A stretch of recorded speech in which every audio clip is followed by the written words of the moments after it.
मोदी जी, आपको news 18 network को ये एक्सक्लूसिव इंटरव्यू देने का बहुत बहुत धन्यवाद। आपने अपने पनिशिंग शेड्यूल से हमारे लिए समय निकाला। इस इंटरव्यू को हम थोड़ा अलग तरीके से करेंगे, कुछ बिग पिक्चर क्वेश्चंस पूछेंगे। शुरुआत में हमारे संग हमारे दो कलीग्स जुड़े हुए हैं, एक महाराष्ट्र के एंकर हैं, दूसरे हमारे कर्नाटका के एडिटर हैं। ये दो स्टेट्स अहम हैं इस चुनाव में, तो हमने सोचा कि थोड़े सवाल वो भी आपसे करेंगे। शुरू करते हैं। पहला सवाल। सबसे पहले तो आपको और आपके सभी दर्शकों को मेरा नमस्कार। और मुझे अच्छा लगा कि आपने अपने साथ कर्नाटका और महाराष्ट्र को भी जोड़ दिया है, तो एक प्रकार से आपने मेरी मदद की है, वरना तीनों को अलग अलग इंटरव्यू देता तो शायद मुझे और ज़्यादा टाइम देना पड़ता। बहुत धन्यवाद, स्वागत है आपका नेटवर्क 18 थैंक यू भैया।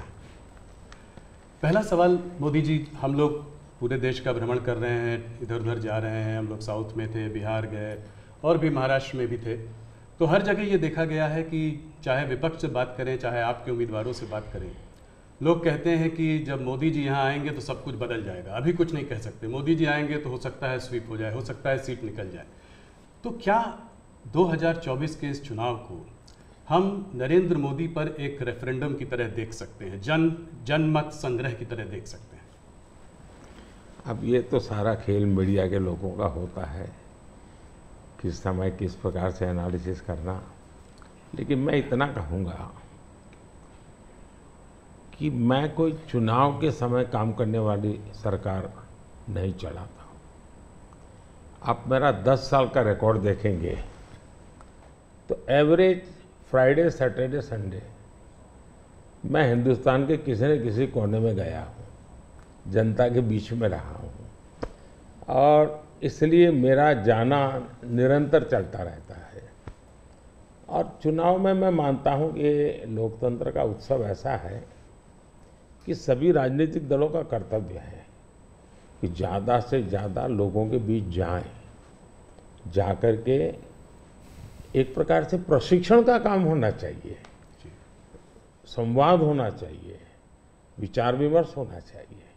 तो मैं एक राजनीतिक क्षेत्र के कार्यकर्ता के नाते चुनाव या न हो, मैं इसे अपना कर्तव्य मानता हूँ और इसलिए मैं जाता हूँ। जहाँ तक ये 2 फेज का सवाल है,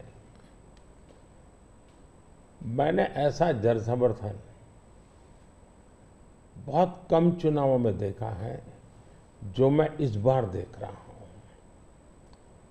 एक प्रकार से चुनाव जनता जनार्दन लड़ रही है, सुशासन के लिए लड़ रही है, अपने सपनों को साकार करने के लिए लड़ रही है।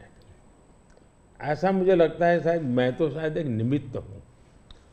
इस बार मेरा जरा ज़्यादा उत्साह है लोगों के बीच जाने का, और पहले के तुलना में शायद मैं ज़्यादा बार जाना भी चाहता हूँ, इसलिए कि जो जनता जनार्दन इतने उमंग और उत्साह के साथ इतनी बड़ी जिम्मेदारी उठा ली हो, तो वो जनता जनार्दन को जाकर के उनको प्रणाम करना, नमन करना, उनका आशीर्वाद लेना, ये मुझे अपना कर्तव्य लगता है। और मैं देखता था जो फर्स्ट राउंड हुआ, तो मैंने किसी दोस्तों को कहा था कि पहले राउंड में ये हमारे खिलाफ जो लोग मोर्चा लगा करके बैठने की कोशिश कर रहे हैं, पहले राउंड में वो पस्त हो गए जी। और कल मैंने देखा दूसरे राउंड में ये ध्वस्त हो चुके हैं। यानी पहले लोगों ने पस्त कर दिया, अब ध्वस्त कर दिया। मोदी जी, जब कैंपेन की आपने शुरुआत की थी तो बड़े हाई नोट पे ये कैंपेन की शुरुआत हुई थी। आपने कहा, आपने अपने सरकार के पूरे काम का परिचय दिया, आपने डेवलपमेंट एजेंडा को लेकर आगे बढ़े, इकोनॉमी पर आपने जो है बहुत प्रकाश डाला और इसके ऊपर बहुत काम हुआ भी है। अभी इधर उधर 1-2 चरण के बाद आते आते आपने जो है राजस्थान में एक रैली में एक कांग्रेस के मैनिफेस्टो पर एक डायरेक्ट अटैक किया। आपने ये तक कहा कि इनका एक स्कीम है जिससे कि ये वेल्थ डिस्ट्रीब्यूट करना चाहते हैं, ये पता लगाना चाहते हैं किसके पास कितनी जमा पूंजी है, किसके पास कितना पैसा है, किसके पास कितना सोना है, सिल्वर है, चांदी है, और उसको वो मुसलमानों में और घुसपैठियों में बांट देना चाहते हैं। क्या ये थ्रेट इतना रियल है? क्या आपको ऐसा दिखता है? मुझे लगता है कि शायद आपकी टीम ने मेरा पूरा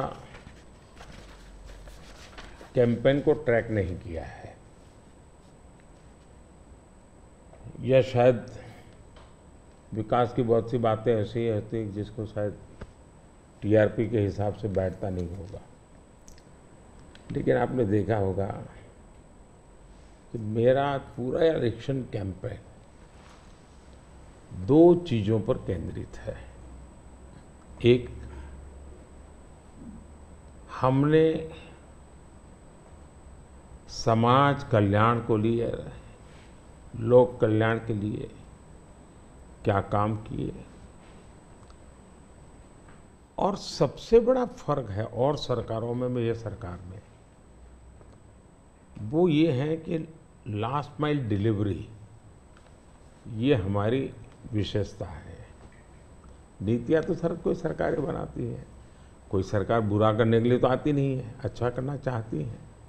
लेकिन कुछ लोगों को अच्छा करना आता है, कुछ लोग अच्छा होने का इंतजार करते हैं। मैं ऐसा हूँ कि मेहनत करके जो अच्छा हो करूँ, मेरा हमेशा ऐसा रहा है। अब देखिए, मैं चुनाव में लगातार बोल रहा हूँ कि हमने गरीबों के लिए 4 करोड़ घर बनाए। मैं इतना लोगों को कहता हूँ कि आप इस चुनाव प्रचार में जाएं तो मेरी मदद करें कि जिसके घर बनाना भी छूट गया हो, हर गांव में एक तो निकलेंगे, उनकी सूची में भेजो, ताकि जैसे ही मेरा तीसरा टर्म शुरू होगा मैं इस काम को आगे बढ़ाना चाहता हूँ। 3 करोड़ घर और मैं बनाना चाहता हूँ।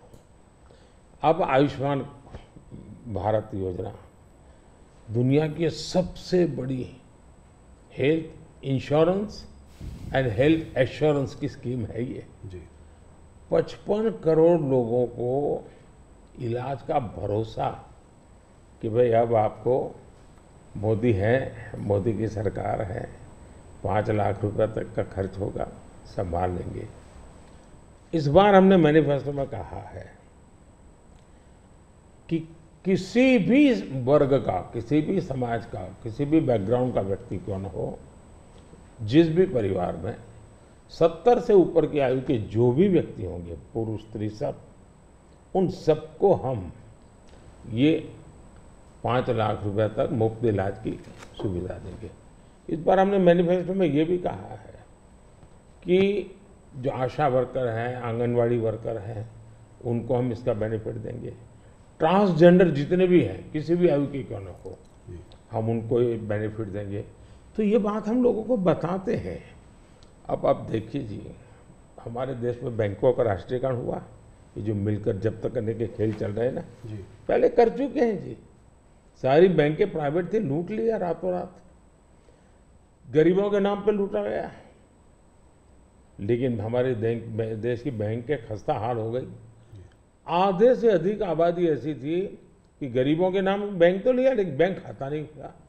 ये मोदी ने आकर के 52 करोड़ बैंक के खाते खोले, और उसका सबसे बड़ा मैंने फायदा उठाया। खाते खोल करके आंकड़ा नहीं किया मैंने, जनधन, आधार और मोबाइल, इस ट्रिनिटी को लेकर के direct benefit transfer 36 lakh crore रुपए, आंकड़ा बहुत बड़ा होता है जी। 36 लाख करोड़ रुपए डायरेक्ट बेनिफिट ट्रांसफर लोगों के खाते में गए। अगर मैंने बैंक खाते न खोले होते तो इनका बड़ा फाइनेंशियल इंक्लूजन इस दुनिया में, पूरी दुनिया में एक साल में जितने अकाउंट खुलते होंगे ना, उससे ज्यादा काम हमारे देश में हुआ है। जल जीवन मिशन हमारे देश में जी 3-4% घरों में भी घर में नल से जल आता था, वो भी ज्यादातर अर्बन लोकेलिटी में। आज 14 करोड़ ग्रामीण परिवारों को नल से जल पहुंचा है। अब ये सारे काम है, 25 करोड़ लोग गरीबी से बाहर ऐसे ही नहीं आए जी। हमने उनको इतना सशक्त बनाया, और मेरी स्ट्रैटेजी यही है कि हम गरीब को इतनी ताकत दें कि गरीब खुद गरीबी को परास्त करे। और जब गरीब अपने मेहनत से गरीबी को परास्त करता है ना, उसके बाद उसको गरीबी में वापस नहीं जाना, ये संकल्प बन जाता है। और वो देश की शक्ति बन जाता है। आज हमें फायदा है, 25 करोड़ लोग गरीबी से बाहर आए, बहुत बड़ा अचीवमेंट है जी, दुनिया इसकी तारीफ कर रही है जी। और ये एक मॉडल बनेगा, ये जो डेवलपिंग कंट्रीज है उनके लिए मॉडल बनेगा जी। अब देखिए 2014 के पहले क्या हाल था। 2014 के पहले आपके सारे मीडिया वाले निकाल दीजिए, फ्रेजाइल फाइव यही हेडलाइन होता था जी। आज जी हम वाइब्रेंट इकोनॉमी बन गए। IMF ने दुनिया के 150 देशों का समूह, जिसमें चाइना भी है, हिंदुस्तान भी है, जिसको हम कहें कि एक डेवलपिंग कंट्रीज है या जो इमर्जिंग इकोनॉमी वाले देश हैं, ऐसा का एक समूह का उनको क्लासिफाई करके उन्होंने उसका एनालिसिस किया। बड़ा इंटरेस्टिंग है, यानी एक प्रकार से ये इंडिया का पीयर ग्रुप हम कह सकते हैं। अब देखिए क्या एनालिसिस है। 1998 इंडिया पर कैपिटा GDP इस पीयर ग्रुप से 30% के आसपास थी, यानी पूरा 150 देशों का देश है। उस समय अटल जी की सरकार थी, 98 में अटल जी की सरकार है। 98 से 2004 अटल जी के अपने कार्यकाल में ये 30% को 35% ले गए। अच्छा प्रोग्रेस हुआ। लेकिन दुर्भाग्य देखिए जी, 2004 में ये सब खिचड़ी कंपनी आ गई और ये खिचड़ी कंपनी ने अटल जी की मेहनत जो थी उस पर पानी फेर दिया। 35% को 30 पर ले आ गए वो लोग।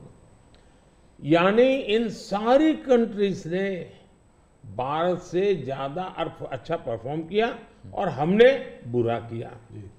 यूपीए की सरकार में भारत डेवलपिंग वर्ल्ड की अपेक्षा और गरीब हो गया। हमसे गरीब थे वो भी हमसे आगे निकल गए। लेकिन 2014 में हम आए, सरकार बनने के बाद 2019 तक में आपको खुशी होगी, हम 30 पर से 37 पे पहुंचा दिया और 24 तक मैं जब पहुंचा हूं ये मामला 42% पहुंच गया है। यानी 30 छोड़ा था, हम 42 ले और ये हाईएस्ट है जी।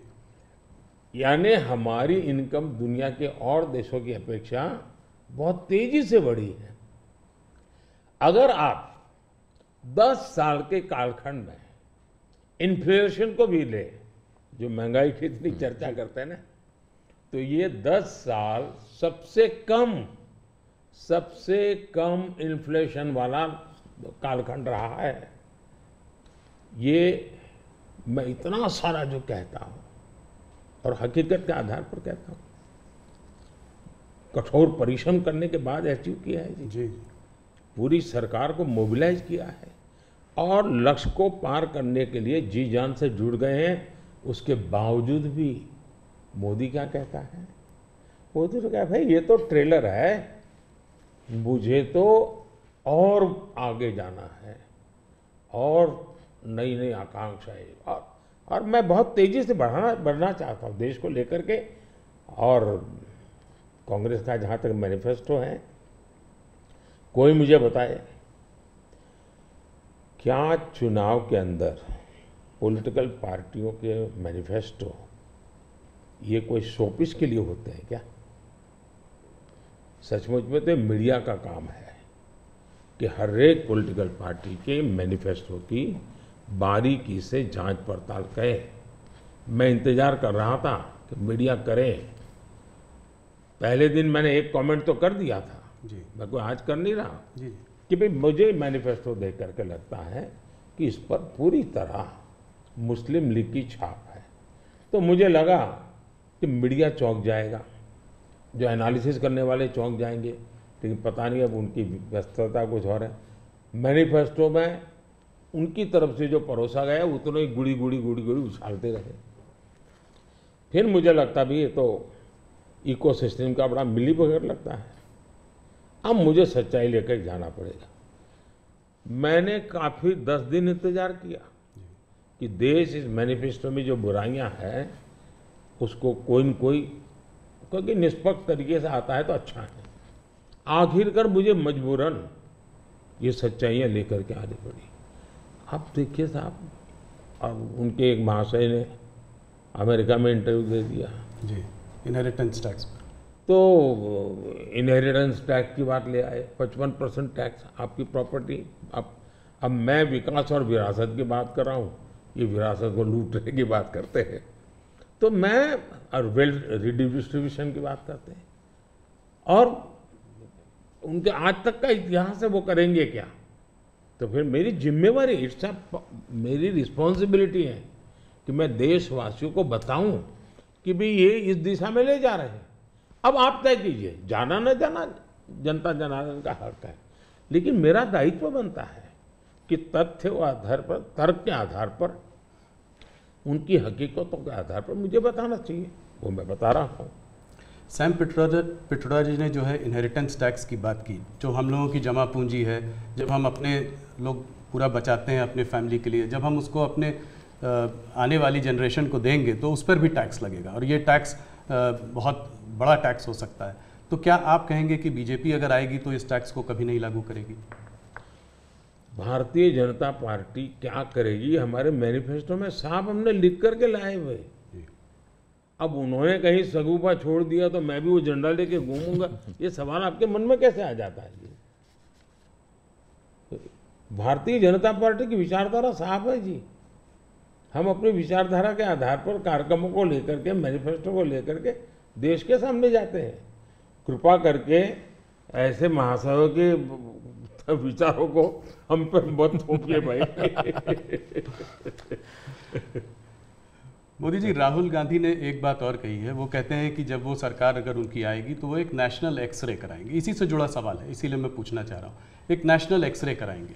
बात सिर्फ कास्ट सेंसस की नहीं है जो कि वो करते आए हैं, उस पर भी मैं आपका मत जानना चाहूँगा, मगर बात वो कहते हैं इससे आगे है, बात कास्ट की नहीं, बात जस्टिस की है। और वो कहते हैं कि हम जो है एक सोशियो इकोनॉमिक सर्वे लाएंगे, एक इंस्टीट्यूशनल सर्वे लाएंगे, और उसमें देखेंगे कि किसके पास किस जाति और किस उस वर्ग के पास क्या है, कितना धन है, कितनी इंस्टीट्यूशंस में भागीदारी है, और उसके बेसिस पर हम इस पूरे सिस्टम को रीडिस्ट्रीब्यूट करेंगे। इसको आप कैसे देखते हैं? सबसे पहले तो इस देश में जो लोग अपने आप को राजनीति के एक्सपर्ट मानते हैं,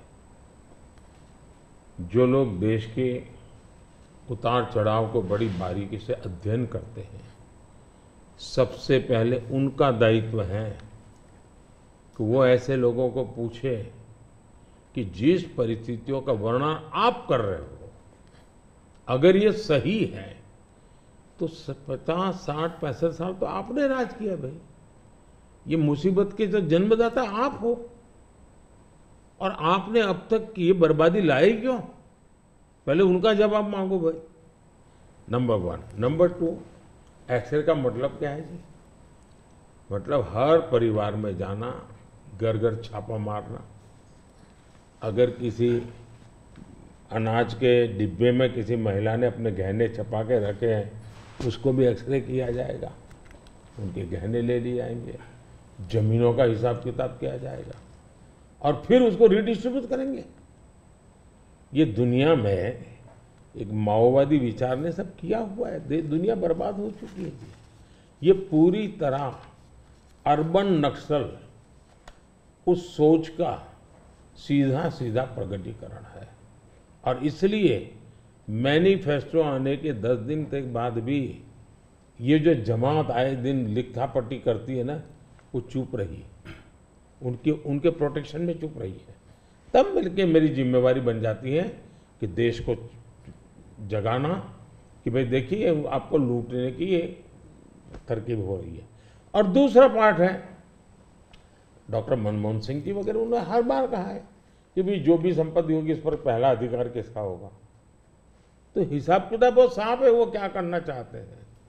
आपने ये सवाल भी उठाया है, 2006 का एक वीडियो जो वायरल हो रहा है, जिसमें मनमोहन सिंह जी ने कहा है कि गरीब मुसलमानों का पहला अधिकार रिसोर्सेज पर है, ये उन्होंने साफ कहा है। आपने उसको मैनिफेस्टो में भी ये बात पॉइंट आउट की है कि ओबीसी रिजर्वेशन का जो है पार्ट लेकर वो मुसलमानों को दे देना चाहेंगे, और 2004 से 2014 के बीच में उन्होंने 4-5 बार ऐसा करने की कोशिश की भी है। अरे भाई, ये तो बड़ा इंटरेस्टिंग सवाल आपने पूछा है।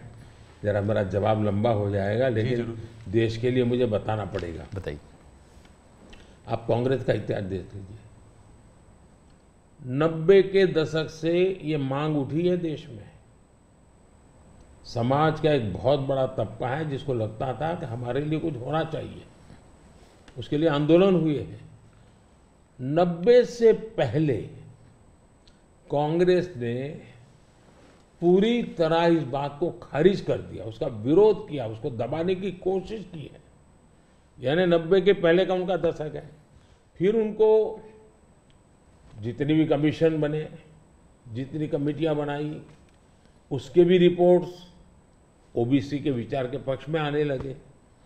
अब उनके सिफारिशों को भी वो नकारते रहे, रिजेक्ट करते रहे, दबाते रहे।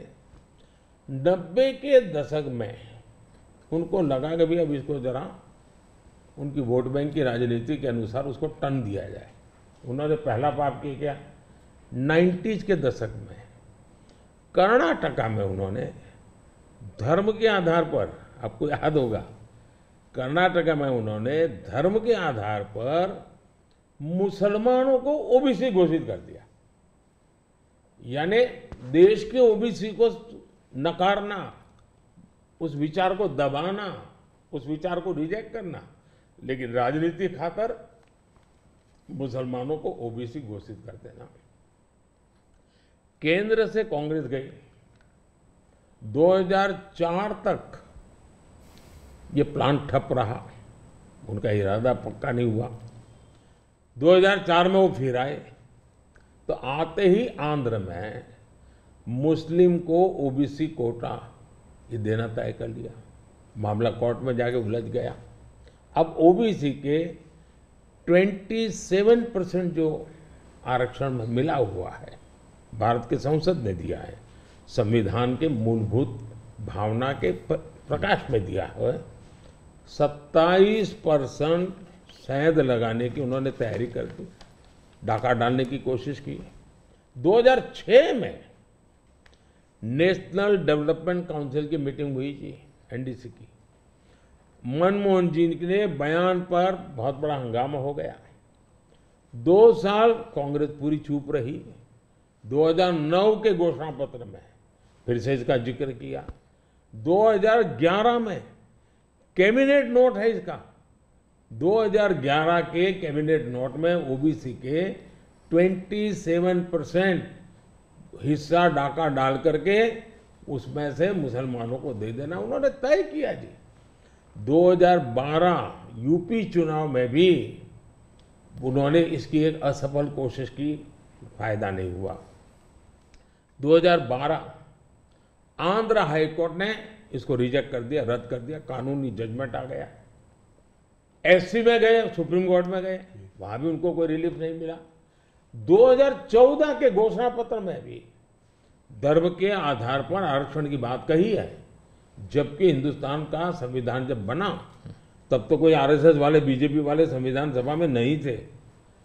बाबा साहब आम्बेडकर जैसे लोग बैठे थे, पंडित नेहरू जैसे बैठे थे, सरदार वल्लभ भाई बैठे थे, देश के कई महापुरुष बैठे थे। उन सब ने लंबे चिंतन के बाद तय किया था कि भारत जैसे देश में धर्म के आधार पर आरक्षण नहीं दिया जा सकता। 2024 के चुनाव में आप देख रहे हैं उनका मैनिफेस्टो, और मैंने कहा इस पर पूरी तरह मुस्लिम लीग की छाप है, यानी मुस्लिम लीगी नीतियां उन्होंने अपनाना शुरू किया। अब ये जो उन्होंने स्थितियां बनाई हैं, मुझे बताइए कि देश के लोगों को ये जिस प्रकार से संविधान की धज्जियां उड़ा रहे हैं, जिस प्रकार से लोग बाबा साहब आम्बेडकर को अपमानित करते हैं, एससी एसटी के आरक्षण पर भी खतरा, तलवार लटका देते हैं, ओबीसी का तो जीना मुश्किल कर देंगे। क्या मुझे देश की जनता को प्रशिक्षित करना चाहिए कि नहीं करना चाहिए? मैं सभी जो भी विद्वान लोग हैं, जो कलम के धनी हैं, जो निष्पक्ष हैं, उनका ये दायित्व बनता है कि ऐसे समय देश को वो एजुकेट करें, सही चीज़ें बताएं। कांग्रेस का कहना है कि उन्होंने ऐसा स्पेसिफिकली नहीं बोला है, जो कि उन्होंने मैनिफेस्टो में बोला है। उसमें लिखा है कि इनकरेज और असिस्ट करेंगे स्टूडेंट्स को बिलोंगिंग टू द माइनॉरिटीज़। उन्होंने ये कहा है कि will ensure minorities receive there fair share of opportunities, ये बोला है। तो इसको आप कैसे पढ़ते हैं, मतलब उनके मैनिफेस्टो को? मुझे पकड़ने की जरूरत नहीं, मैंने 1990 से आपको हिसाब दिया है भाई जी। 1990 का हिसाब देखोगे, उसके बाद आप क्या कहोगे मुझे? अब मुझे उसमें एनालिसिस करने की जरूरत ही नहीं पड़ती जी। आपको 1990 से लेकर के डॉक्टर मनमोहन सिंह जी के 2009 के बयान तक और सारी चीजों को एक टेबल पर लेकर के देखोगे तो आप बिल्कुल इसमें से क्या निकालोगे भाई? मैं नहीं निकाल रहा हूं जी। हर एक को यही निकालना पड़ेगा भी हाँ, मतलब कि एक एक करके यहां जाएंगे वो। और ये जो भागीदारी की बात करते हैं इंस्टीट्यूशंस में कि जजेस ओबीसी नहीं है, मीडिया में ओबीसी का रिप्रेजेंटेशन कम है, इसको आप कैसे देखते हैं? अब मुझे बताइए, जो 2014 में हम आए, हमने ऐसी कोई नीति बनाई है क्या जो जिसके कारण किसी को रुकावट हो जाए? तो ये उनके पाप है, उनके पापों को देश भुगत रहा है। अगर उन्होंने सच्चे अर्थ में सेकुलरिज्म किया होता, सच्चे अर्थ में सामाजिक न्याय किया होता, वोट बैंक की राजनीति न की होती, तो ये उनको आज इस प्रकार से झूठे कागजों को लेकर के घूमना नहीं पड़ता। जी। मुझे विश्वास है कि 10 साल से मैं जो कर रहा हूं, स्थिति ऐसी आएगी कि जितनी बातें हैं उनका जवाब हम ही देंगे, कर के देंगे, हर एक को योग्य न्याय देंगे। आज हमारे पहले देश के राष्ट्रपति आदिवासी कैसे बनी हुई? हमारी सोच के कारण बनी। हमें 3 बार राष्ट्रपति बनाने का मौका आया, एक बार अटल जी के समय, 2 बार मेरे समय। पहली बार हमने किसको बनाया? माइनॉरिटी को बनाया, जी बिल्कुल, अब्दुल कलाम जी को बनाया। मुझे मौका मिला पहला तो किसको बनाया? दलित को बनाया। दूसरा मौका मिला तो किसको बनाया? आदिवासी महिला को बनाया। तो ये हमारे आचरण से पता चलता है कि हमारी सोच क्या है। जी। मोदी जी, आपने एक बात और कही है और इसको मैं एक लंबे सवाल से भी जोड़ना चाहता हूँ। आपने कहा है कि अगर इनका गठबंधन जो है सरकार बनाएगा तो ये पीएम बाय रोटेशन होगा। ये डिसाइड नहीं कर पा रहे हैं कि किसको पीएम बनाएंगे, तो एक साल के लिए सब लोग पीएम बनेंगे। सवाल मेरा थोड़ा बड़ा है। सवाल ये है कि क्या आपको लगता है कि जिस स्टेज में इंडिया का जो डेवलपमेंट स्टेज है उसमें कोएलिशन गवर्नमेंट काम करेगी या एक स्टेबल गवर्नमेंट ज़्यादा इफेक्टिव होगी? 2 अलग अलग सवाल है जी। देखिए, आप कांग्रेस का कैरेक्टर देखिए। उनके यहाँ राजस्थान में पार्टी के अंदर आंतरिक संघर्ष था, तो उन्होंने फॉर्मूला बनाई 2.5 साल मुख्यमंत्री की, 2.5 साल एक मुख्यमंत्री रहेंगे, 2.5 साल दूसरे ये राजस्थान में फॉर्मूला बनाई थी, नॉन फॉर्मूला है। छत्तीसगढ़ में ऐसा उनकी पार्टी के भीतर झगड़ा हुआ तो वहाँ भी उन्होंने फॉर्मूला बनाई कि 2.5 साल एक, 2.5 साल दूसरा, और उन्होंने मामला संभाल करके गाड़ी चलाई। और ये भी सच्चाई है कि 2.5 साल के बाद वो मुकर गए। जी। यानी खुद की पार्टी के साथ धोखा किया, खुद की पार्टी के अंदरूनी धोखा करने की उनकी प्रवृत्ति, वो तो एक। इसका मतलब ऐसी फॉर्मूला कांग्रेस के दिमाग में होना ये प्रूवन है उसमें। और मैंने अभी कहीं मीडिया में पढ़ा कि उनकी एक कोई छोटी सी मीटिंग हुई थी, मीडिया में पढ़ा मैंने, और उसमें ये कहा कि भाई अब आज के स्थिति जब मोदी बार बार पूछ रहा है भाई इतना बड़ा देश किसको सुपुर्द करे, आपका नाम तो होना चाहिए ना, इतना बड़ा आप किसी का भी नाम दीजिए, जी। कोई तो नाम देना पड़ेगा ना। अरे क्रिकेट की टीम होती है वो भी कैप्टन बताती है, कबड्डी की टीम होती है वो भी कैप्टन बताती है। भाई आप बता नहीं रहे हो कि इतना बड़ा देश दे किसको। और तब जाकर फिर उन्होंने कोई ऐसे फॉर्मूला बनाई है कि भाई 1 ईयर 1 पीएम फॉर्मूला। अब एक पीएम 1 साल रहेगा तो आएगा, पूरी नई सरकार बनाएगा, कैबिनेट बनाएगा, तो फिर शपथ समारोह चलते रहेंगे 5 साल, और क्या होगा जी। और देश संकट समारोह में उलझता रहेगा, वो शपथ समारोह में उलझते रहेंगे। अब कोई देश ऐसे चल सकता है? इतना बड़ा देश जी।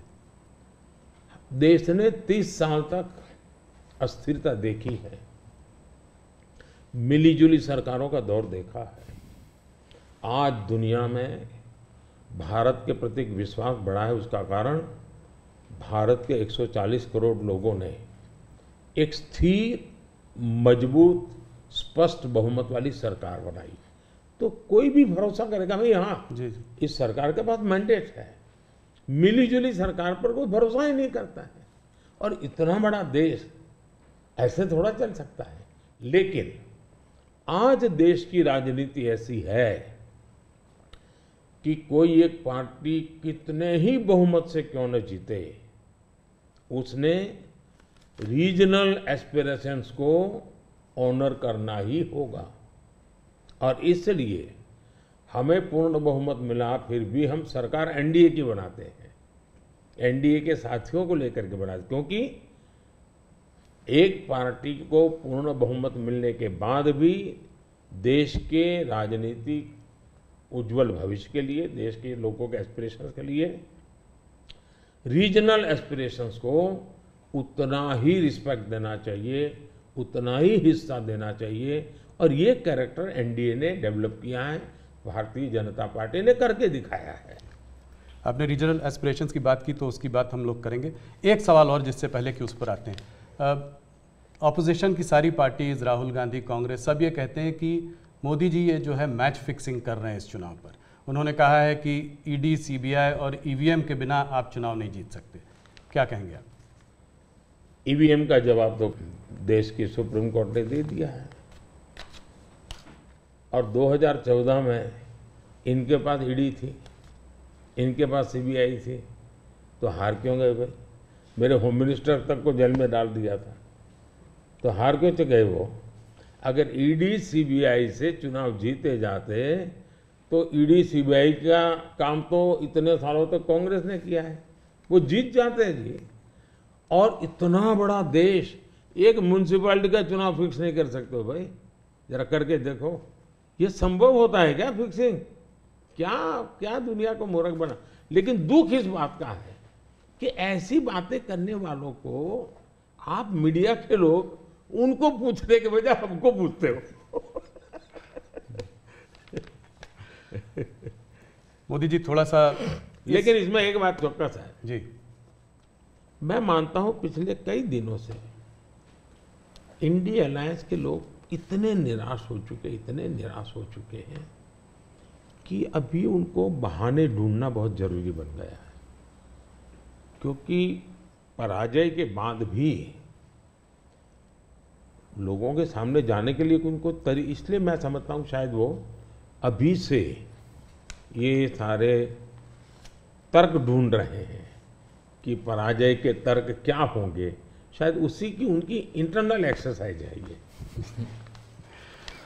मोदी जी दो स्टेट्स अहम हैं इस चुनाव में, एक है कर्नाटका और एक है महाराष्ट्र। कर्नाटका जहां पे अभी आपकी हार हुई थी विधानसभा के चुनाव में, और महाराष्ट्र इसलिए क्योंकि वहां पर एक अजीब सी खिचड़ी बनी हुई है, दो पार्टियां टूटी हैं।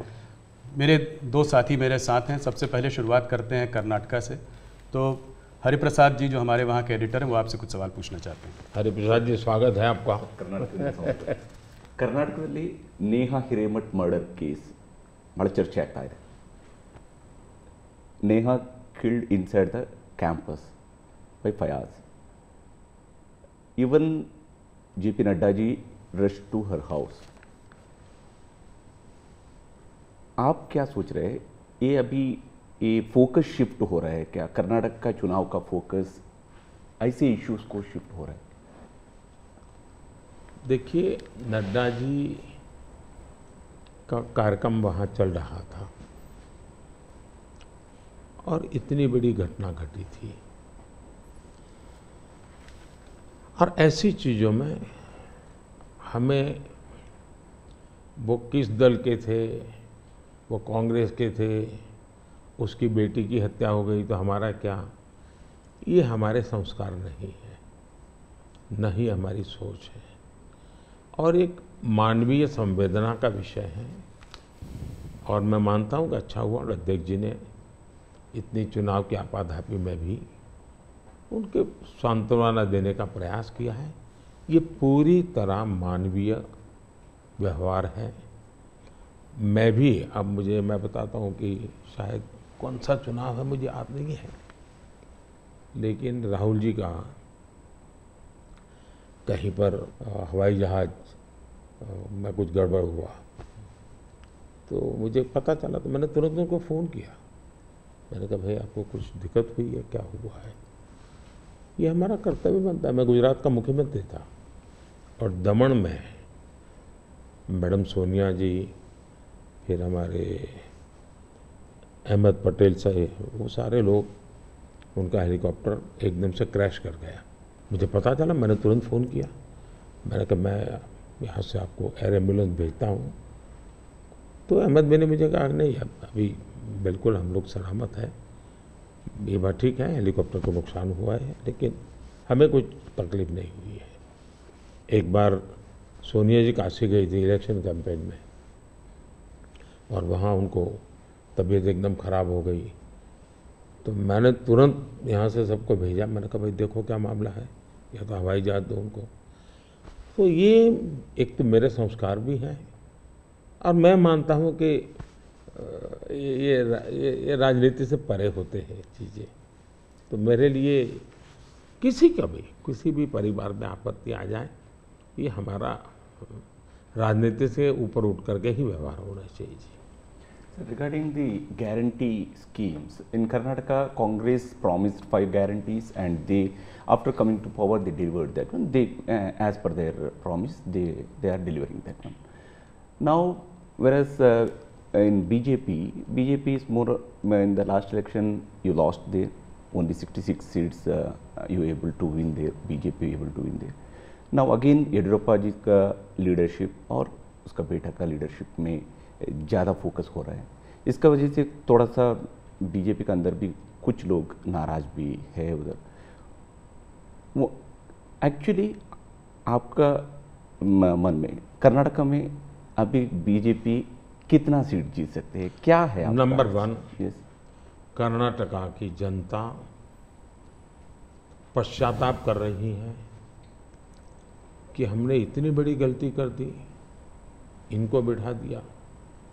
तो जन समर्थन हमारा कम नहीं हुआ है, जन समर्थन हमारा बढ़ा है, लेकिन इन्होंने इतने ही कम समय में सीएम कौन, अभी भी वो बात सेटल नहीं हुई है। शपथ हुआ है सीएम का लेकिन सेटल नहीं हुआ है।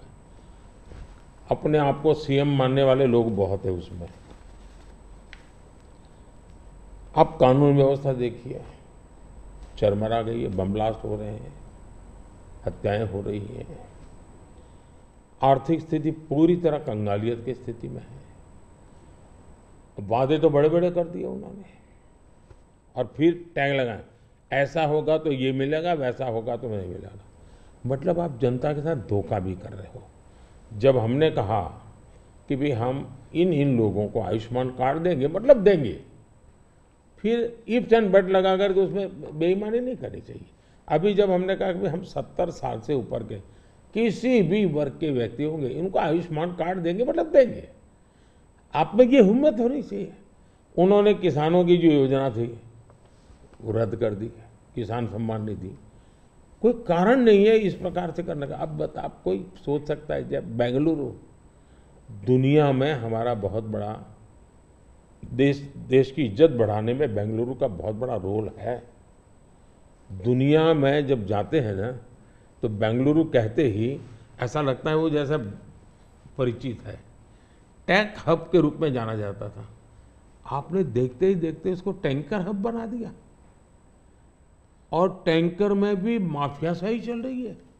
पानी के लिए लोग तरस रहे हैं।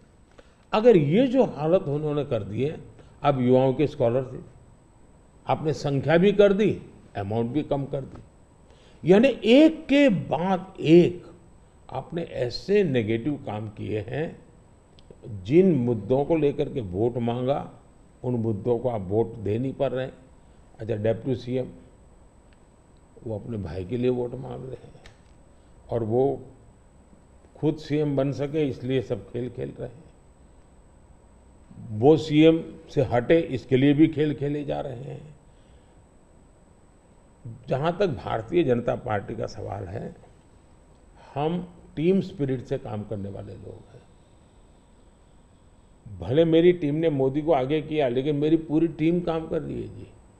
उसी प्रकार से येडियुरप्पा जी हमारे वरिष्ठ नेता हैं, लेकिन काम पूरी टीम कर रही है और टीम मेहनत करती है, लोगों को विश्वास भी है और हम आगे बढ़ रहे हैं। The second phase election of Karnataka, in nation it's the third phase, but for us in Karnataka it's the second phase election for 14 seats. There's northern part of Karnataka, majorly drought hit places are there. Now regarding this drought, बारे में already Congress is claiming that we went to Supreme Court. Now central government is forced to give a rightful compensation. What's your opinion? देखिए सिद्धारा में है कि जब पुरानी सरकार थी और वहाँ ड्राउट था उस समय, मैंने खुद के ने उनकी पूरी टीम को यहाँ बुलाया था। एज ए प्राइम मिनिस्टर मैंने उनकी टर्म में इनको बुलाया था। बैठ करके मैंने कहा भाई पहले हम जल संचय की योजना हमें बनानी चाहिए। अब जहाँ तक स्टेट डिजास्टर रिलीफ फंड का सवाल है, हमारी सरकार ने पहले ही जो केंद्र का हिस्सा होता है वो उनके यहाँ बैंक के खाते में जमा करके दे दिया हुआ है जी। हमारी इंटर मिनिस्ट्रियल टीम उसने भी प्रभावित क्षेत्रों में जो नियम है, पद्धति वो जो हमने नहीं बनाई, कई दशकों से है, उसके अनुसार वो टीम वहाँ गई है, जा कर के उसने सर्वे किया है। और हर बार ऐसा होता है, जैसे मेरे यहाँ गुजरात में भूकंप हुआ तो मैंने एक मेमोरेंडम भेजा, भारत सरकार ने एक टीम भेजी, उन्होंने सर्वे किया, उन्होंने हिसाब किताब लगाया। अब ये सारी प्रोसेस चल रही है, आचार संहिता आ गई तो हमने इलेक्शन कमीशन को कहा कि भाई हमारे सामने ये विषय है, हम इसको जैसे ही आप परमिशन देंगे हम देना चाहते हैं। एनडीआरएफ के तहत अब राशि रिलीज भी कर चुके हैं उस नियम के अंतर्गत। मोदी जी थोड़ा सा हमारे संग हमारे एंकर जुड़े हुए हैं विलास बड़े, ये आपसे कुछ महाराष्ट्र के बारे में बातचीत करना चाहते हैं। नमस्कार भैया। मोदी जी तुम्हाला महाराष्ट्राचा नमस्कार, महाराष्ट्राकडून नमस्कार। महाराष्ट्र में बीजेपी को उन 23 सीटों को बचाना है जो आपने 2019 में जीती थी, लेकिन इस बार महाराष्ट्र में एक पूरी खिचड़ी बनी हुई है। शिवसेना और एनसीपी टूटी है, उनके दो पार्टनर आपके साथ है, जो दो गुट है आपके साथ है। क्या उद्धव ठाकरे जी और शरद पवार जी के साथ या उनके पक्ष में आप कोई एक सिंपैथी की लहर देख रहे? देखिए पहली बात तो मैं महाराष्ट्र के सभी लोगों को मेरा नमस्कार, और मेरे लिए अच्छी बात है कि मैं अलग से महाराष्ट्र के विषय को लेकर के आपसे बात कर रहा हूँ। अब देखिए ये बात सही है कि वहाँ लंबे अरसे से मिलीजुली सरकार चलती है। विलासराव देशमुख थे तब से लेकर के आप देखिए, इवन शरद पवार भी जब मुख्यमंत्री बने थे वो भी पूर्ण बहुमत के साथ अकेले नहीं बन पाए थे। दूसरा महाराष्ट्र का दुर्भाग्य रहा है कि लंबे अरसे से 5 साल तक कोई एक मुख्यमंत्री रहा नहीं है। एक भी व्यक्ति 5 साल में, देवेंद्र फडणवीस पहले व्यक्ति थे लंबे अरसे के बाद जो एक पूरा कार्यकाल मुख्यमंत्री रहे, और पूरी सरकार बेदाग रही, पूरी सरकार लोगों का भला करने वाली सरकार रही। अब सिंपैथी हमारे साथ होनी चाहिए कि जो लोग हमारे साथ चुनाव लड़े, जो लोगों ने हमारे साथ चुनाव लड़ करके महाराष्ट्र के लोगों से वोट मांगा, लेकिन मुख्यमंत्री बनने के खुद के व्यक्तिगत महत्वाकांक्षा के कारण और उसमें अहंकार भर गया, इसके कारण आपने बाला साहब ठाकरे के जमाने से बनी बनाई इस जोड़ी को धोखा दे दिया, और उसका लोगों को गुस्सा है, बीजेपी के प्रति सिंपत्ति है। दूसरा, शिवसेना के अंदर जो तूफान खड़ा हुआ या एनसीपी के अंदर जो तूफान खड़ा हुआ, वो साफ साफ दिखता है कि जब आप अपने परिवार के लोगों को ही प्राथमिकता देते हैं और बाकियों को नहीं देते हैं, तो कभी न कभी तो कठिनाई पैदा होती है। शरद राव के घर में जो मुसीबत है उनके पारिवारिक झगड़ा है, भतीजा संभाले कि बेटी संभाले। यहाँ भी इनका झगड़ा यही है कि भाई और कोई सक्षम नेता ऊपर आए कि खुद का बेटा भले अभी जैसे यहाँ एक परिवार में कांग्रेस के चल रहा है उस पर, तो वो झगड़ा उनका है जी। और मैं मानता हूँ हमारा देश इस प्रकार के पारिवारिक झगड़ों के प्रति नफरत करता है, सिंपैथी नहीं करता है। तो ये बिल्कुल ही आप सिंपैथी शब्द लेकर के सिंपैथी दिलवाने की अगर कोई कोशिश करता है तो मैं समझता हूँ वो भी फेल जाने वाली है। लोग नफरत करते हैं, लोग ऐसी चीज़ों को स्वीकार नहीं कर सकते कि भाई ये तुम्हारे घर के झगड़े तुम घर में निपटो ना, महाराष्ट्र को क्यों बर्बाद कर रहे हो। तो गुस्सा है। दूसरी बात है, जहां तक आज शिंदे जी के नेतृत्व में जो सरकार चल रही है, भारतीय जनता पार्टी का ज़्यादा सीटें होने के बाद मन में त्याग किया है। त्याग महाराष्ट्र की भलाई के लिए किया है। कुछ लोगों को लगता था कि हम सीएम बनना चाहते हैं, नहीं, पर हम सीएम बन सकते नहीं बने हैं। महाराष्ट्र की जनता को हमने कन्विंस किया है कि हम महाराष्ट्र के लिए जीते हैं, हमारे लिए नहीं जीते हैं। और इस चुनाव में ये सिंपैथी हमारे पक्ष में है कि इतना बड़ा दल, एक मुख्यमंत्री सफल रहा हुआ मुख्यमंत्री, वो आज डिप्टी सीएम बन करके भी एक प्रकार से खुद के सम्मान को छोड़ करके आज भारतीय जनता पार्टी सिर्फ और सिर्फ महाराष्ट्र के उज्जवल भविष्य के लिए। और मैं मानता हूं हमारे देश में बंगाल बर्बाद हो गया, कोलकाता एक इकोनॉमी को ड्राइव करता था, लेकिन वहाँ इस प्रकार की उठापटक की राजनीति ने बर्बाद कर दिया। बिहार और उत्तर प्रदेश अस्थिरता की राजनीति ने तबाह करके रख दिए थे। महाराष्ट्र को इस हालत में जाने नहीं देना चाहिए। मुंबई देश की आर्थिक राजधानी है, हमें देश हित में भी महाराष्ट्र में मजबूती के साथ आगे बढ़ना चाहिए।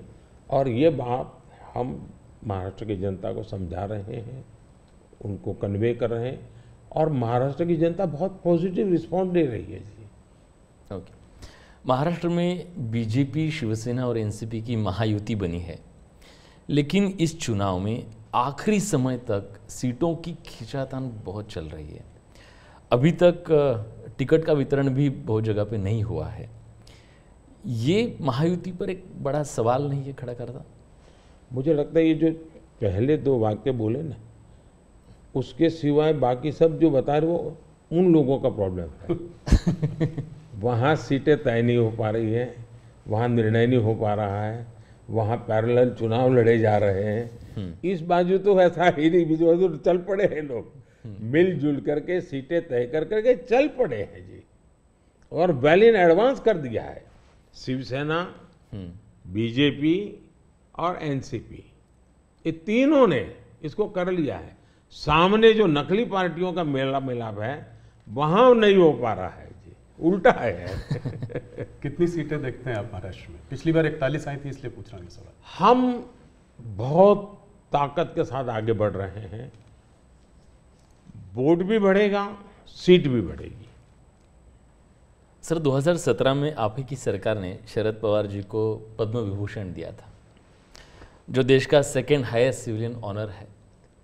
लेकिन पिछले मंगलवार को शरद पवार जी ने एक कह दिया, मराठी में ते मराठीत असं म्हणाले की मोदीजी देशाचे नवे पुतीन आहेत, आप नए पुतीन बन रहे हैं। आप इस कमेंट को कैसे देखते हैं? मैं उनका आदर करता हूं, आज भी करता हूं। हाँ। और मैं मानता हूं सार्वजनिक जीवन में लंबे अरसे तक जिन जिन लोगों ने काम किया है वो हमारे साथ रहे न रहे, हमारे विरोध में रहे, वो अलग बात है। इसका मतलब ये हुआ कि जिसके अंदर वो पुतिन को देखते हैं उसकी सरकार से अवार्ड लेकर के वो गर्व कर रहे हैं। ये तो बहुत बड़ा कॉन्ट्राडिक्शन है भाई। लेकिन वो गर्व कर रहे हैं। जहां तक मेरी पार्टी की सोच और व्यक्तिगत रूप से मेरी सोच। अब देखिए, हमने भारत रत्न दिया तो किसको दिया? प्रणब मुखर्जी, नरसिम्हा राव, चौधरी चरण सिंह जी, कर्पूरी ठाकुर। और इस देश में किसी ने क्वेश्चन नहीं किया कि मोदी जी आप इनको क्यों भारत रत्न दे रहे हैं। सबको लगता हाँ यार ये ड्यू था, डिजर्व था। किस दल के थे? हमारे खिलाफ ढेर सारी बातें उन्होंने बताई हुई ऐसे लोग हैं, लेकिन निर्णय उसके आधार पर नहीं होता है। आप पद्म पुरस्कार देखिए, मुलायम सिंह जी, असम के तरुण गोगोई जी, पीए सांगमा जी, जमीर जी, एस.एम. कृष्णा जी, आप देखिए जी, सारे लोग हैं दूसरी पार्टियों के हैं, हमने उनको पद्म दिया। हम पद्म देते हैं उनको अपने अपने क्षेत्र में जो उनका योगदान है, देश के लिए जो भी उन्होंने किया है, ये देश का दायित्व है। अवार्ड देश का है, दल का नहीं है जी। ये मोदी की पर्सनल प्रॉपर्टी नहीं है, ये भारतीय जनता पार्टी का उस पर कॉपीराइट नहीं है जी। तो मैंने पूरा पद्म पुरस्कार, तो मैं मानता हूँ कभी अगर आप स्टोरी चलाएं, मीडिया के लोग इंटरेस्ट करें, भारत में पद्म पुरस्कार को कैसे परिवर्तित किया गया, कैसे पद्म पुरस्कार एक प्रकार के सच्चे अर्थ में सम्मान बना दिया, इतना बड़ा काम उन्होंने किया है। अगर तारीफ होनी चाहिए तो इस बात की होनी चाहिए कि भाई आप बहुत बड़े सोच वाले लोग हैं कि आप ऐसे ऐसे निर्णय करते हैं। ये क्वेश्चन नहीं होना चाहिए कि आपने उनको क्यों दिया। नहीं, देने के बाद भी उन्होंने ऐसा है स्टेटमेंट, ये शर्ती थोड़ा होता है कि मैं पद्म देता हूँ मेरे लिए चुप रहना। ये कोई एग्रीमेंट थोड़ा होता है, ये गिव एंड टेक फॉर्मूला नहीं है जी। मोदी जी, थोड़ी सी बात उत्तर प्रदेश की करते हैं। सबसे बड़ा प्रदेश है, 80 सीटें वहाँ से आ रही हैं। क्या इस बार आप लोग 2014 का रिकॉर्ड तोड़ पाएंगे? 71 सीट लाई थी बीजेपी, 73 एनडीए। इस बार अगर देखें तो अखिलेश और राहुल साथ में चुनाव लड़ रहे हैं और दमखम के साथ जो है पूरे परिवार को उन्होंने वहाँ से उतारा है। खुद कन्नौज से लड़ रहे हैं अखिलेश जी, डिम्पल मैनपुरी से लड़ रही हैं, फिरोजाबाद, आजमगढ़, तमाम जगह से उनके परिवार के लोग लड़ रहे हैं। हो सकता है कि कहते हैं कि गांधी लोग भी शायद वापस अमेठी और रायबरेली से लड़े। तो इस उसमें आप इस चुनाव को कैसे देखते हैं? राहुल जी, आप जितने गर्व से सब उतरे हैं, सब उतरे से 4 बार बोल रहे हैं। नहीं, गर्व से ये मजबूरी है कि क्या है? परिवार के लोगों को उतारना पड़ रहा है, ये मजबूरी है। ये उनका मूल कैरेक्टर के इसके सिवा उनके पास कोई है ही नहीं। फैमिली मेंबर्स के लिए लड़ना, फैमिली मेंबर के लोगों के लड़वाना, यही खेल है। अच्छा, ये पहले इकट्ठे नहीं आए क्या भाई? पहले भी इकट्ठे आ चुके हैं, बार बार इकट्ठे आ चुके हैं। लेकिन उत्तर प्रदेश की जनता को अपना भविष्य क्या है उसकी समझ पूरी है, और इसलिए मैंने पार्लियामेंट में कहा था कि आज उत्तर प्रदेश की और देश का हाल ऐसा है कि बड़े बड़े नेता लोकसभा के मैदान से भाग रहे हैं, राज्यसभा का रास्ता खोज रहे हैं, और हुआ वैसा ही है। बड़े लोग ने चुनाव लड़ने के लिए तैयार नहीं है जी। लेकिन हम एक जिम्मेवारी के साथ काम चल रहे हैं, सबको साथ लेकर के चल रहे हैं, और मुझे पक्का विश्वास है कि अब शायद कुछ बचेगा नहीं उनका, कुछ नहीं बचेगा। 2014 से बेहतर परफॉर्मेंस होगी, उनका कुछ बचेगा ही नहीं जी। एक सवाल और, आप इसका जवाब दे चुके हैं इसलिए मैं उसको संक्षेप में पूछूंगा। ऑपोजिशन कांग्रेस सब आपके पीछे कहता है कि सरकार जो है ईडी, सीबीआई, इंटेलिजेंस एजेंसी इसका इस्तेमाल कर रही है। आपने कहा है कि ईडी इंडिपेंडेंट है। सिर्फ एक सवाल यह है कि ऐसा देखा गया है कि 25 नेता का एक एनालिसिस एक न्यूज़पेपर ने की थी कि 25 नेता जब ऑपोजिशन पार्टी से बीजेपी की तरफ आ गए तो उसमें से 23 लोगों के ऊपर से जो है इस तरह के केसेस को या तो ठंडे बस्ते में डाल दिया गया या ड्रॉप कर दिया गया। इस बारे में पहली बात है, एक भी केस ड्रॉप नहीं किया गया है। जो अदालत कहेगी वही होगा, हम कोई निर्णय नहीं लेंगे, स्वतंत्र है। दूसरी बात है, पॉलिटिकल लीडरशिप के केस कितने हैं भाई? ओनली 3%। 97% अच्छे अच्छे ब्यूरोक्रेट जेल में है।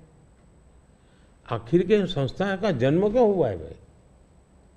अगर इन संस्थाओं का जन्म इसी काम के लिए हो तो काम नहीं करेगी क्या?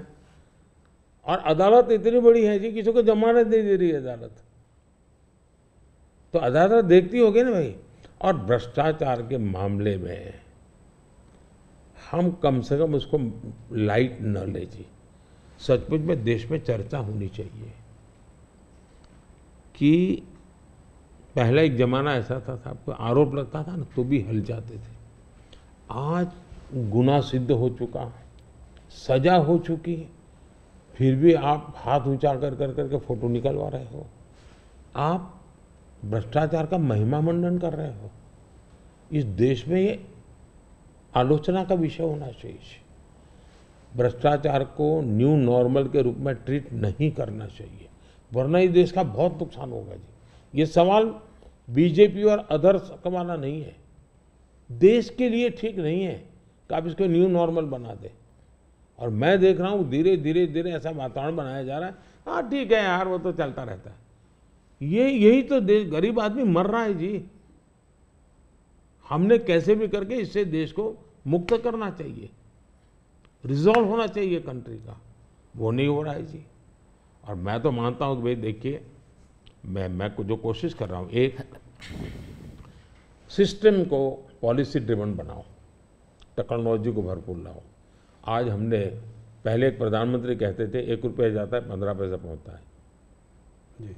आज मैं कहता हूँ 1 रुपया जाता है पूरे 100 पैसे पहुँचते हैं, डायरेक्ट बेनिफिट ट्रांसफर। क्यों? सिस्टम को सुधारो भाई। हमने जेम पोर्टल बनाया, करप्शन को कम करने की दिशा में हमारा बहुत बड़ा कदम है जी। दूसरा, समाज को भी जगाओ, समाज को भी आदत डालो कि भाई भ्रष्टाचार बुरा है, किसी भी स्तर पर भ्रष्टाचार से मुक्त रहना चाहिए। और देश में वो वातावरण बन रहा है, पॉलिटिकल लोगों को डर नहीं है। और मैं मानता हूं उसमें कुछ मात्रा में ये जो सिर्फ हमारा विरोध है इसलिए उनका समर्थन कर देना, ये शोभा नहीं देता है। आपने पिछले कार्यकाल में काफ़ी बड़े काम किए, आर्टिकल 370 को रद्द किया, सीएए को लेके आए, मगर ऑपोजिशन लीडर्स इस कैंपेन में सब कह रहे हैं कि अगर वो सरकार बनाएंगे तो इन सब को जो है सीएए को रिपील कर देंगे। ममता बनर्जी खास करके कह रही हैं सीएए को इम्प्लीमेंट नहीं होने देंगी। इसको आप कैसे देखते हैं? पहली बात है कि जिसको भारत का संविधान समझ है, जिसको भारत के फेडरल स्ट्रक्चर का पता है, किसके पास कौन काम है वो सब पता है, वो कभी ऐसी बात बोलेंगे नहीं, क्योंकि ये उनके अधिकार क्षेत्र का विषय ही नहीं है जी। अगर मोदी भी राज्य का मुख्यमंत्री होता है तो नहीं कर सकता है जी। जो भारत सरकार के विषय हैं वो भारत सरकार करेगी, जो राज्य सरकार के विषय होते हैं वो राज्य सरकार करेगी। लेकिन जनता को मूर्ख बनाने की फैशन हो गई है, जनता को अंधेरे में रखने, इसलिए वो कुछ भी बोलते रहते हैं। दूसरी बात है, मैं चैलेंज करता हूँ कांग्रेस पार्टी कल प्रेस कॉन्फ्रेंस करके बता दे कि हम 370 वापस लाएंगे, क्योंकि 370 हटने के बाद ये लोग संविधान की इतनी बड़ी बातें करते हैं ना, बाबा साहब अम्बेडकर के नाम पर, और हमको इतनी गालियाँ देते हैं। हिंदुस्तान में बाबा साहब अम्बेडकर का संविधान पूरे देश में लागू नहीं हुआ था। जम्मू कश्मीर में 70 साल तक भारत का संविधान नहीं लगा है। ये हमने आकर के भारत के संविधान, और वहाँ दलितों को पहली बार आरक्षण मिल रहा है जी। वाल्मीकि समाज वहाँ रहता है, वहाँ पहली बार आरक्षण मिल रहा है। ये सब क्या बातें करते हैं जी। और उनकी हिम्मत है क्या, वो प्रेस कॉन्फ्रेंस करके बोले कि हम 370 फिर से वापस लाएंगे। हिम्मत है तो कोई भी दल हिम्मत है तो आ जाए मैदान में। मोदी जी, बंगाल की तरफ चलते हैं। वेस्ट बंगाल में जो है इस बार चुनाव काफ़ी ज़ोरों में लड़ाई हो रही है। पिछली बार जब आप 2019 में 18 सीट लाए थे 42 में, तो लोग चकित रह गए थे, लोगों को उम्मीद नहीं थी कि आप 18 सीट लाएंगे। इस बार आपके एक नेता ने कहा है कि 36 सीट आ सकती है। राजनाथ जी ने मुझसे इंटरव्यू में कहा था कि 36 सीट आ सकती है। कैसे देख रहे हैं इस वक्त माहौल को? देखिए, जहाँ तक लोगों का चकित वाला जो आप कह रहे हैं ना, उनका प्रॉब्लम यह है कि मुझे 10 साल हो गए, अभी भी वो मानने को तैयार नहीं कि देश की जनता ने मोदी नाम के किसी व्यक्ति को प्रधानमंत्री बनाया।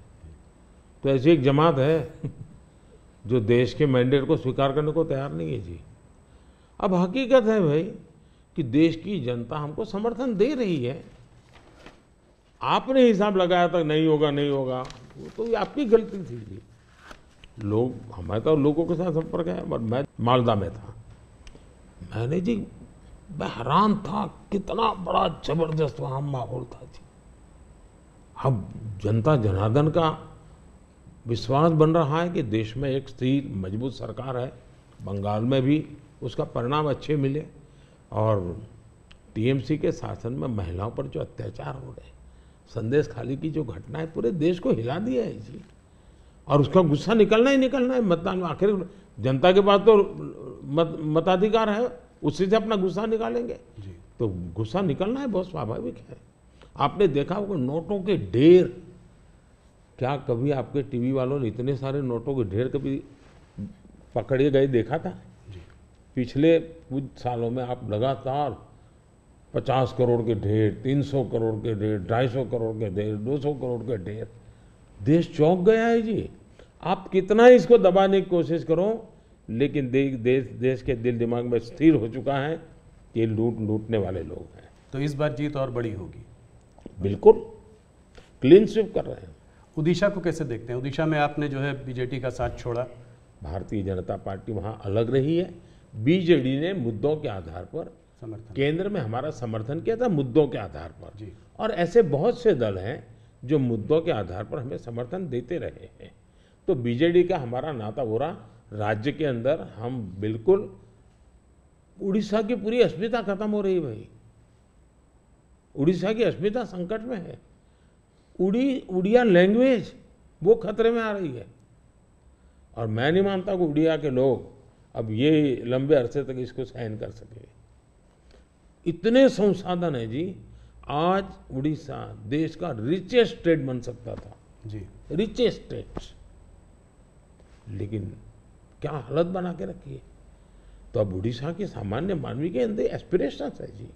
और मुझे लगता है कि हमें सेवा का मौका मिलना चाहिए। हम उड़ीसा को कहां से कहां पहुंचा कर देंगे। उड़ीसा से बात बिहार की भी करते हैं। बिहार में आपने फिर नीतीश जी के संग वापस जो है आपका गठबंधन उनके साथ है, उस गठबंधन के साथ लड़ रहे हैं। कैसे देखते हैं? पिछली बार 39 सीटें थी आपकी 40 में, क्या इसको रिपीट कर पाएंगे? पहले एक तो हम चुनाव असेंबली का साथ लड़े थे जी, बाद में वो कहीं गए, फिर वापस आए। तो हम जो जनता का मैंडेट है उसके अनुसार साथ में है जी, जहाँ तक जन समर्थन का सवाल, कल मैं बिहार में ही था। जी, जो जन समर्थन मैं देख रहा हूँ जी, अनप्रेसिडेंटेड, इतनी गर्मी में कोई पैंडल नहीं, कुछ नहीं, जी, और लाखों लोग जिस प्रकार से इस बात से जुड़े हुए हैं, मैं साफ देख रहा हूँ जी कि बिहार में पहले हम एक आध सीट शायद हार जाते थे, शायद इस बार एक भी नहीं हारेंगे। 40 में 40, एक भी नहीं हारेंगे। बहुत बड़ा बयान है। हाँ। मोदी जी, एक आध पर्सनल सवाल आपसे करना चाहूँगा। आपने बहुत इलेक्शन देखे हैं, आप गुजरात में लंबे समय रहे हैं, ये आपका तीसरा चुनाव है सेंटर में। मैंने देखा है कि समय समय पर चुनाव से आप पर पर्सनल अटैक अक्सर होते जाते हैं। कहीं पे कभी बोला जाता है मोदी को गोली मार दो, कभी बोला जाता है सर फोड़ दो। अभी हाल फिलहाल में राहुल गांधी ने भी आप पर आपको कुछ ऐसे शब्द बोले हैं जो कि पर्सनल अटैक के तौर पर उनको भी देखा जा सकता है। ये ऐसा मोदी के साथ क्यों होता है? मोदी के साथ क्यों हो रहा है इसका जवाब तो मेरे पास नहीं है, लेकिन ये सवाल मोदी को क्यों पूछना चाहिए? ये सवाल इस देश में चर्चा का होना चाहिए कि सार्वजनिक जीवन में आखिर मोदी का गुनाह क्या है? वो पीएम बना वही गुनाह है ना। मतलब आप जो भी गाली देते प्रधानमंत्री को दे रहे हैं। अब प्रधानमंत्री को इस प्रकार से सर फोड़ देंगे, या कभी मेरी माँ को गाली देना, कभी। और मैं हैरान हूँ जी, भारत के राष्ट्रपति पर भी किस प्रकार का कटाक्ष किया गया था। शर्म आए इस प्रकार की भाषा का प्रयोग किया था। मैं हमेशा मानता हूँ जी, मतदाता ही मेरा परिवार है, देश ही मेरा परिवार है, और मैं सकारात्मक राह से जा रहा हूँ। लेकिन जो ऐसा कर रहे हैं उस पर तो मैं आप लोगों पर छोड़ता हूँ, देशवासियों पर छोड़ता हूँ कि इन लोगों की तरफ कैसे देखना चाहिए। मोदी जी, अगर एक सवाल मैं ये समझना चाहूँ कि ये जो तीसरा टर्म होगा आपका, वो पहले दूसरे से अलग कैसे होगा? पहला कार्यकाल मेरा कैसा गया, तो मैं सामान्य मानवी की जो ज़रूरतें थी उनको मैं एड्रेस करना चाहता था। मैंने उस दिशा में काम किया, और उस समय देश के अंदर एक निराशा का वातावरण था, सरकार के प्रति नफरत का वातावरण। भाई सरकार यानी निकम्मी। मुझे विश्वास भरना था, मैंने उस पर काम किया, मजबूती लाया। जो दूसरा कार्यकाल था वो मैंने कुछ परिणाम दिखाए, लोगों को विश्वास भर दिया कि हम आगे बढ़ सकते हैं। हम दुनिया के अंदर एक कॉन्फिडेंस लेवल आया है देश में, वो कॉन्फिडेंस एक बहुत बड़ी ताकत है। अब आगे जो मेरा कार्यकाल है, मुझे ये जो हताशा में से विश्वास में परिवर्तित हुआ, आकांक्षा में परिवर्तन हुआ, जो एस्पिरेशंस के अंदर परिवर्तित हुआ, अब मुझे देश को तीसरी आर्थिक महाशक्ति बनाना है। लेकिन ये जब मैं 11 से 5 पे लाया, उसी की कंटिन्यूटी है जी। ये मैं 5 वर्ष और निकम्मा और 3 वाला अच्छा, ऐसा नहीं हो सकता जी। तो पहले मनमोहन सिंह के समय पर 11 तक थे, हम जोर लगा करके 5 पर ले आए, अब जोर लगा करके 3 पर ले जाएंगे। तो हम हर चीज़ में कंटिन्यूटी करना चाहते हैं। अब जैसे बिजली, हमने बिजली पहुंचाने का बड़ा अभियान चलाया, बिजली पहुंचा दी। अब मेरा लक्ष्य है पीएम सूर्यघर योजना और 0 बिजली बिल, और मैं हर घर पर सोलार सिस्टम लगे, और मैं सिर्फ बिजली का बिल 0 चाहता हूँ, इतना ही, मैं 3 चीज़ें चाहता हूँ। एक, हर परिवार का बिजली का बिल 0 हो। दूसरा, अतिरिक्त बिजली जो हो वो बेचे, कमाई करे। तीसरा, जमाना इलेक्ट्रिक व्हीकल का आएगा। मुझे आत्मनिर्भर होना है एनर्जी के सेक्टर में, और इसलिए मैं चाहूँगा जिसके पास भी स्कूटी हो, मोटर हो, जो भी हो, उसका चार्जिंग अपने घर में ही हो जाए और सोलार से हो जाए। मतलब आज उसका जो ट्रांसपोर्टेशन का महीने का 1000-2000 रुपया खर्चा आता है, वो भी 0 हो जाए। ये त्रिविध बेनिफिट नागरिक को और देश को, पर्यावरण का बेनिफिट, देश को आज पेट्रोलियम इंपोर्ट करने का जो अरबों अरबों डॉलर जा रहे हैं बाहर, वो बंद हो जाएगा। तो मल्टीपल बेनिफिट वाला योजना।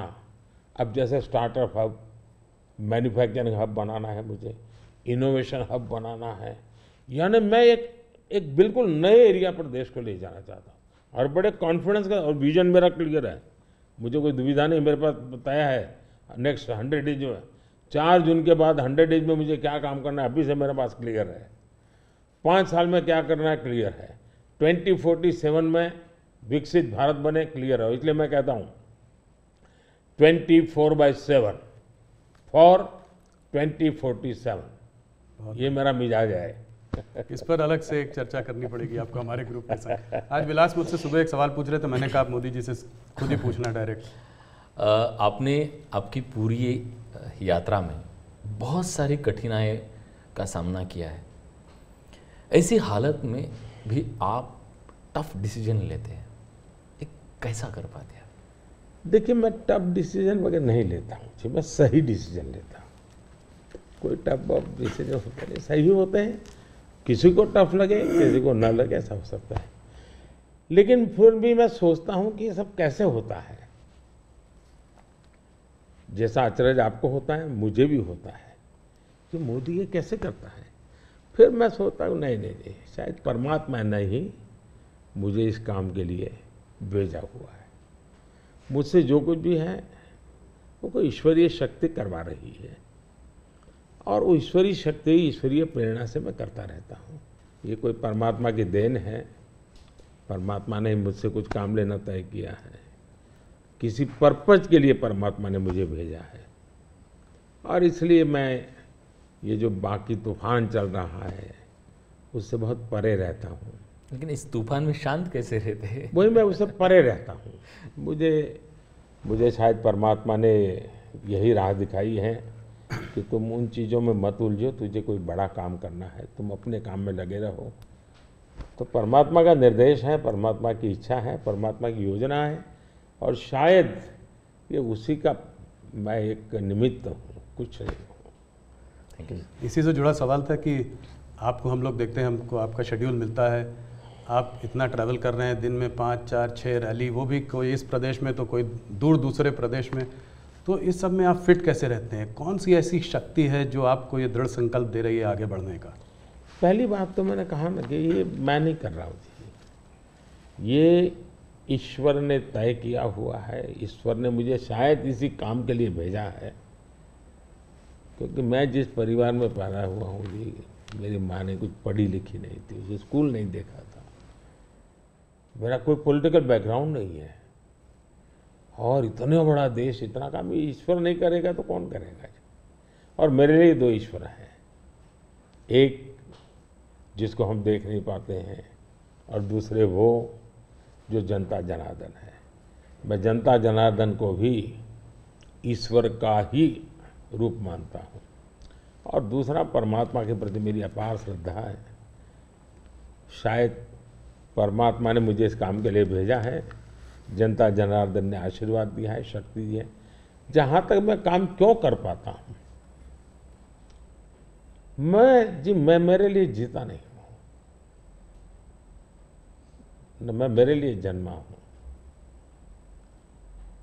तो मेरे मन में हमेशा रहता है कि मुझे जितना समय मिला है उसका पल पल मैं देश के काम आऊँ। जहाँ तक मैं दौड़ता मेरा लगता है लोकतंत्र एक बहुत बड़ा उत्सव है, फेस्टिवल है जी। ये जनता जनार्दन के दर्शन करने का अवसर है जी। हमें मौका लेना चाहिए, जितना जनता जनार्दन के दर्शन कर सकते करना चाहिए। लोकतंत्र का एक उत्सव है जिसमें संवाद होना चाहिए जितना ज़्यादा। तो मैं इसको एक, जैसे हम घर में कोई बड़ी पूजा करते हैं ना, कैसे इन्वॉल्व होते हैं, मेरे लिए पूजा का समय है। मेरे 140 करोड़ देवता, उनकी मैं पूजा कर रहा हूँ, उस भाव से मैं चलता हूँ, लगा रहता हूँ उनमें, वो खप जाता हूँ और थकता नहीं हूँ, भगवान को देख के आता हूँ। मोदी जी बहुत बहुत धन्यवाद आपका, आपने अपने समय, इतना समय निकाला। आपके नारे की तरह इस बार हमारा भी एक नारा है, अगली बार सिर्फ न्यूज़ 18 पर आर पार। बहुत बहुत धन्यवाद, आपने हम लोगों को समय दिया। चलिए, बहुत बहुत धन्यवाद। धन्यवाद। सगळ्यांना माझे नमस्कार। सगळ्या महाराष्ट्रातल्या जनतेला